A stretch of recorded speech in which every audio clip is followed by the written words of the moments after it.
about is like, yeah, 2014, the year of you, okay? And what makes that different? I mean, first of all, I just want to say thank you to Suzette, because she's asked me to come here, and also so is Harry as well, like on a recommendation of my profile and whatnot. But yeah, how's 2014 been so far? Oh, 13 even, 14, travelling in the future now. How's 2013 been so far? Yeah, good? Hasn't it? I mean, we've still got like one more month left, yeah. So, have you achieved everything that you've wanted to achieve? Like that you said you would achieve? So you know, like at this time of year we make things, what do we make around about this time of year? Yeah. So any of you remember what your resolutions are at all? At the beginning of last year? Sorry? Reach 2014. Reach 2014. Okay, so how's that going? It's good. Amazing. Okay, right. So I mean, right. Do you know anybody who's actually kept their resolutions at all? Yeah, I do. You do? Amazing. Do you know how many people it is like that have actually? What's the percentage of people that have kept their resolutions? Very low, probably. 8%. 8%. 8% of people. So the fact that you know people, I'm really impressed. If it's yourself, I'm doubly impressed. Well done. Okay, right. I mean, the reason mainly why people, I mean, can anybody think of why people don't keep any resolutions? Or why they don't keep their resolutions? They're too hard. They set the bar too high. Okay, they set the bar too high. In what way? They lose focus. On target. So why? Okay, and why would they do that? Distraction from daily life, work, Yeah. disappointments. Okay. Things like that. Right. Yeah. I mean, you've got all of these things. Like they're aspiring, right? They're really aspiring, but they're not achievable in a sense. So it's really nice that they're great. You know, you come out and you're like, yeah, I'm gonna lose all this weight, or I'm gonna I'm gonna give up smoking, or I'm gonna do all this stuff, and then by end of February or whatever, you've kind of given up, and you're like, maybe next time, or whatever, and then maybe next year. But I mean, there are so many good intentions, right?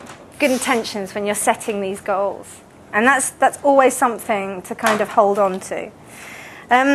So, how would it feel if you had a resolution to keep your resolutions? Very good. Would that sound like a good resolution? If you came to the end of 2014, would that be something that you would like to say, yeah, I've kept my resolution? What's your New Year's resolution? And then you go, yeah, I've kept my resolution. That's amazing. I know, I'd be proud anyway. Okay, I can give you good, clear steps to help you do that, and maybe add something to what people already know already in terms of doing their goals and also doing their resolutions. First and foremost, what I do is I reframe what the idea of a goal is, or an idea of a resolution. So resolution is something that, it's something, what do you associate with resolutions? Anybody tell me? Improvements in your life. Yeah, improvements in your life. What about the time? When do you set resolutions? New Year. How many times is New Year? Once a year. So you're setting a goal once a year, or you're setting a resolution once a year. So the fact that it's only once a year, how does that seem? Does that seem close by? Long. Seems long. Seems far away. Doesn't seem like it's something that you'd be looking at every day. So that would be the first thing I would say. Instead of using a resolution as a term, reframe it into the fact of a goal, or something that you may feel is more applicable to you. But for me, I find goals is something that I could look at and be like, right, okay, I've got my goals. So I mean, what do you want? What is it that you want? Be brave enough to really ask yourself, what is it that you would like to achieve? What kind of goals would you like to set for yourself? Now, use your imagination. When was the last time you used your imagination like a child? Like dreaming. Do you remember dreaming at all when you were a kid? Do you remember those games that we used to play as children? Like, pretending to be like either a doctor or like a superhero or something like that. And how did that make you feel? Did that make you feel good?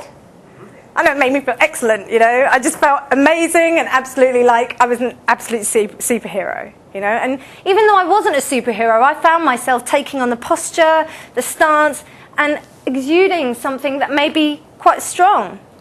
And you find that as you start to think and dream. I mean, all of the greats say that, dreaming is one of the strongest things that you can do. Einstein said it was really good to dream. Jung says it's very good. Jung takes so much from dreaming as well. Also, you've got Van Gogh, who paints from his dreams as well. So all of the greats really, really count on their dreams and their imagination to fuel their goals. Not only that, imagination is something that is a muscle. As adults, we tend to kind of get bogged down in the whole dogma of everything that is going on around us. And we, in our day-to-day lives, like, for example, we've got to pay our bills, we've got to pay a mortgage, we've got to clean the house, we've got to do this, we've got to do that. And also we're looking at things on TV and all the rest of it. We're distracted by constant outside stimuli. So once you shut that down and once you stop that, you'll allow your imagination to grow and really start to give yourself space to think about what you want to really achieve. I mean, when you dream, has anybody ever had a dream where they feel that it was real?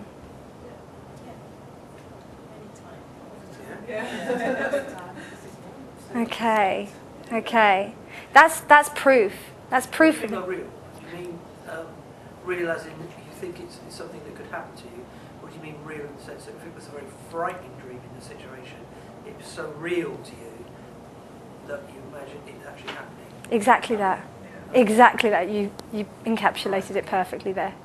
It's that experience where it's sometimes you've got a difficulty between ascertaining what is reality and what is not. And sometimes you're so glad that it was a dream. You're like, oh my gosh. So yeah, it's that is absolute proof that the imagination works. And this is a constant muscle, something that we have to continuously use. It's like stretching. If we stop stretching, I know so many dancers and whatnot that were used to able to do things when they were younger, but now they can't do that because they don't consistently practice. So the imagination is something that we have to just keep on using and keep on practicing with and flexing it like a muscle so that we can really expand everything. And from here, then our goals just grow. We have the ability to dream. We have the ability to see ourselves in positions that we've never seen ourselves before. I mean, for example, I imagined myself talking in front of an audience less than 3 months ago, and here I am. Power of visualization and being really strong in terms of what you're hoping to achieve is only expanded by your ability to let your imagination go there. So yeah. Mind can conceive, it can achieve. Who said that? Napoleon Hill. There we go. Exactly. And we come back to the whole idea of The Secret. I mean, I know, The Secret is something that's, really commercially kind of expanded upon, but in terms of really understanding what The Secret is, I think it's nice to come back to the idea of what a dream is, and to really feel the element of the emotion that you feel while you're dreaming and while you're sleeping, and that your thoughts can really therefore create your reality. So once you've kind of once you've kind of got your dreams, Don't overwhelm yourself. Lots of thoughts are going to come all at once. Lots of different dreams are going to come, and lots of things that you might want to do. But what I would say is then just start to just filter it out and start to just really focus. I mean, how much more determined are you to do something when you're passionate about it? It's the driving force. It's the driving force, exactly. The driving force. It's what pushes us. If you want to do something or if you have to do something, which one would you rather do? You want to do it. You want to enjoy it. The one you want to do. Why do you want to do it? You enjoy it. You enjoy it. And what happens if you enjoy it? Do it. Exactly. You feel happy. Okay, so what emotion are you associating with happiness? Is it a bad feeling? Satisfaction. Any other feelings that you're associating with happiness? Pleasure, maybe? Achievement. Amazing. So you've got, what did you say? Satisfaction. Pleasure, achievement. Okay. Fun? Fun, yes, fun. My favourite word. Fun. So yeah, absolute fun. Just absolutely having fun. And so once you start to associate these with your goals, really start to think about them. Use the imagination to really imagine these situations and associate and really anchor in all of these beautiful emotions to each of these goals. What do you mean by anchor in? Anchor. What I'm talking about anchoring is literally the idea of an anchor. What does an anchor do? Hold something, hold the ship down. Holds the ship down. Okay. So if I was to say I'm anchoring a feeling, what do you think I would mean? Keeping it. Stabilizing it. Possibly, what would I do it? I would attach it to something, right? In order to keep it held onto something, right? So when I say that you're anchoring, you're using basically your emotions to be attached to those experiences. So for example, if I ever look at Skittles now, I'm going to always remember about coming to this event. Because this was, oh no, it's okay. These were all the different colours and also lots of sweets as well. That's going to remind me of this event. If you really think about that and associate it with it and do it on a daily basis, because as we heard in our last seminar, repetition is key, and small steps as well, but repetition is key with this. You have to just keep on repeating it and doing it daily. I mean, how hard is it to think about something every day? Is it hard? No. Could you do it? Do? Okay. Do you think you could dedicate 5 minutes of your time to do it each day? Okay. When could you do it? In the morning. In the morning? Any other times? At night, yeah. So everybody's got their own points. So designate time. Designate a small 5-minute amount of time. If you want to designate more, go for it. But think of something that's achievable. Because if we start to think, okay, you will dedicate half an hour exercise every day, it sounds a bit daunting. You know what I mean? So if you do small achievable sections and points of the day where you dedicate to your dreaming, to your ability to create your goals, how does that sound? Does that sound good? I think it sounds amazing. But yeah, it's great. So yeah. And so basically just keep that. You've anchored in those beliefs. And then literally, all you have to do, we just move on to our practice. So this is it. Just practice it daily. Make it something that you enjoy doing. That moment when you're sitting down on the train or you're just, maybe you're going to enjoy that because that'll be your 5 minutes where you're like between 2 stops on the train or like 4 stops on the train. That's where I'm going to think about how my goals are and what my goals are and what I want to achieve. But make them realistic. That's a really important thing. We stretch the imagination beyond and make it really kind of go there, in terms of what we can achieve. But if you don't believe what you're doing, if you don't believe that you can achieve it, then it's not going to happen. This is why I was saying back to the whole idea of resolutions and why we don't do resolutions. What was it that somebody said earlier about, was it you who said about resolutions and resolutions not being achieved because they seem out of, was it you? Yeah, because they were quite far away. So what is that they're unachievable? It just takes forever to get there. Unrealistic, yeah? So make them realistic, make them something that you can truly believe. So for example, me getting up in a room and talking to people is not too much of a distance from what I do because I'm an actor anyway. So that's something that I know that I'm able to do. But to be myself, that's quite frightening. So that's my stretch in terms of that, which is where we come to stretching the imagination, flexing the imagination's muscles. So, yeah, make it realistic.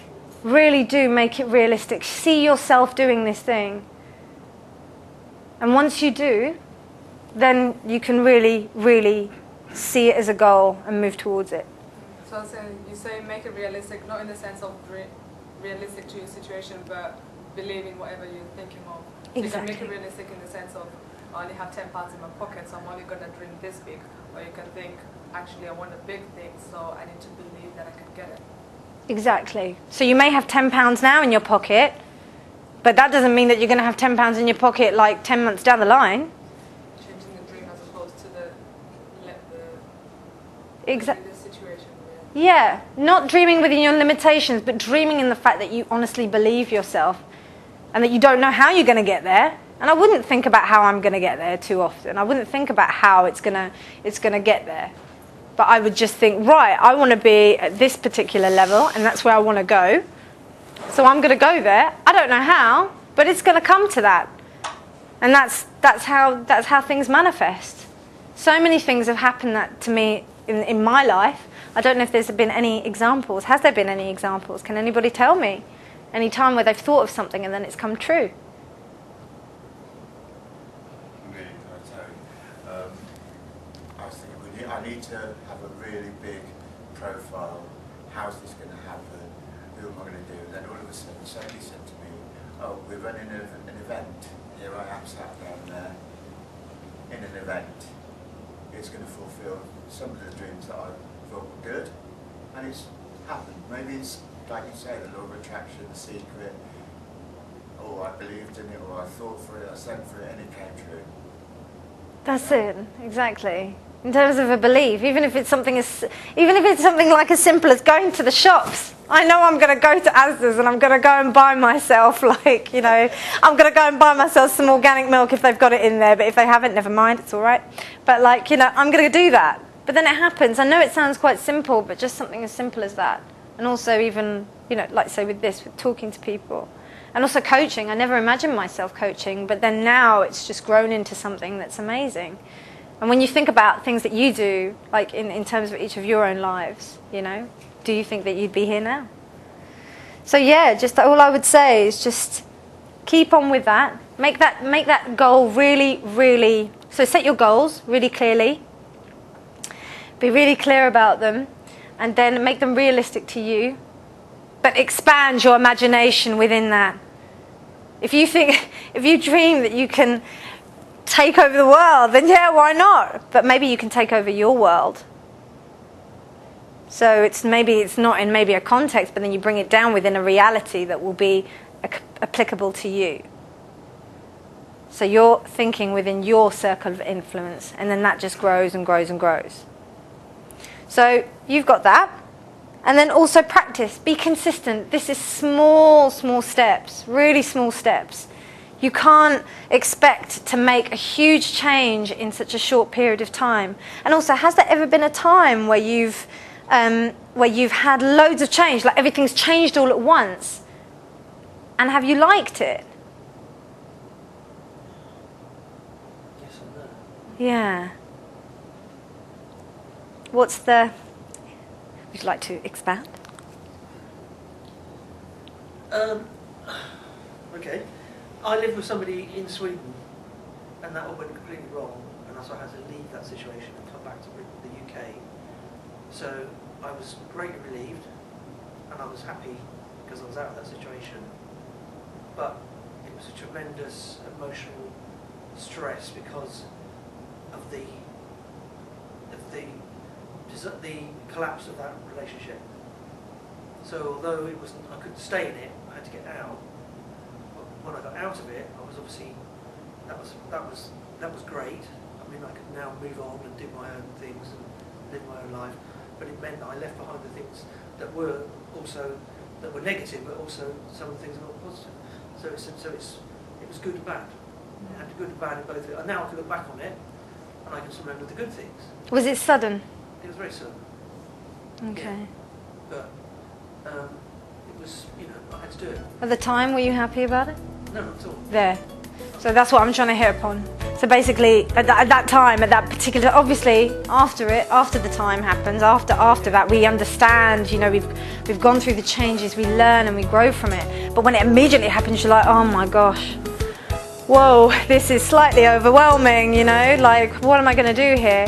So that's why, like, in terms of making your own personal goals, and these things really grow and nurture, so that they can grow into something really strong. It's just daily repetition, and just goal, and just something that you daily repetition and small chunks, small steps, because before you know it, it will be 2014 and somebody will be like, oh, so what were your New Year's resolutions last year? Did you keep any of your New Year's resolutions last year? And you'd be like, yeah, I did, all of them. Like, oh, what you do? So yeah, I hope that's helped, and that's how I believe that you can essentially just use just 3 simple tools: goal setting, being clear about your goals, and flexing your imagination. Being clear about your goals, flexing your imagination, and dedicating time daily to your goals is how you can make 2014 the year of you. So yeah.